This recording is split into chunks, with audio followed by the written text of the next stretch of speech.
businesses to pay their own workers, they wouldn't shift the burden over to the taxpayer, and that makes a lot more sense.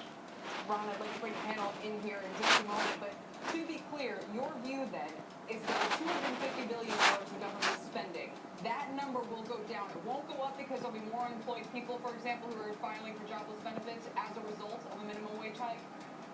The unemployment drop will be negligible compared to the number of people who will be earning 30%, 40%, 50% more per year. The government would save on the national level tens of billions of dollars in social welfare spending once the businesses have to pay their own workers. Michelle, does this make you rethink, the value of Tell me the breakdown of who's on minimum wage. Well, I mean, we're not talking about minimum wage. We're talking about people earning at the minimum wage for a few dollars higher. But that wasn't right my question. Who is making minimum wage? Everybody. Basically, 40% of the wage earners in America earn less than $12 an hour. But they're not making minimum wage, right? They'd still get a wage hike under $12. And who are those people? Tell me the demographics of them. What do they do? Women, all the different. No.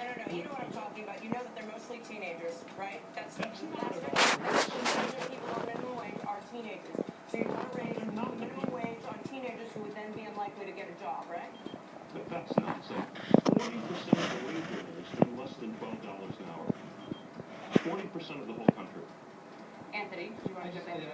The question I have is about incentives. It sounds like making a governmental declaration to raise minimum wage is sort of akin to just telling small businesses, hey, you got to up the ante and not clear the market price for the services. So what's your reaction to that? I don't really understand how in a free market society we're just going to make these declarations. Isn't that against everything Milton Friedman stood for? Well, look, if you don't believe in a minimum wage, you should call for abolishing the minimum wage. If we have a minimum wage, that's what I do. we should decide. Yes, we should abolish the minimum wage, absolutely. Michelle and I should probably be sitting next to each other here so that it's not a crossfire. We're in accordance. Great. What about Ed? Okay, but you didn't answer the question. I'm sorry, not to interrupt it, but I just want to understand it so the viewers can understand it. You just can't make a declaration. It's a free market society. These businesses are trying to make money themselves. There's a supply-demand curve that intersects, which is why Michelle and I are in agreement that why don't we abolish the minimum wage? The problem with left-leaning policies is they hurt the people that they're intending to help, which is they're going to increase poverty, sir. Look at the CBO report, which was touted by opponents of a minimum wage hike.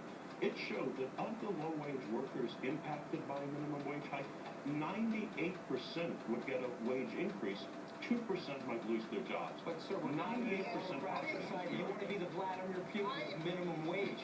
We're not in a... I have a lot of respect for the purity of the libertarian argument, and you guys are certainly making it. Ronald Reagan made it too. He wanted to abolish the minimum wage. I just don't buy it, though. I mean, maybe we should try it. Maybe we should try it. Sure, some people will lose their jobs.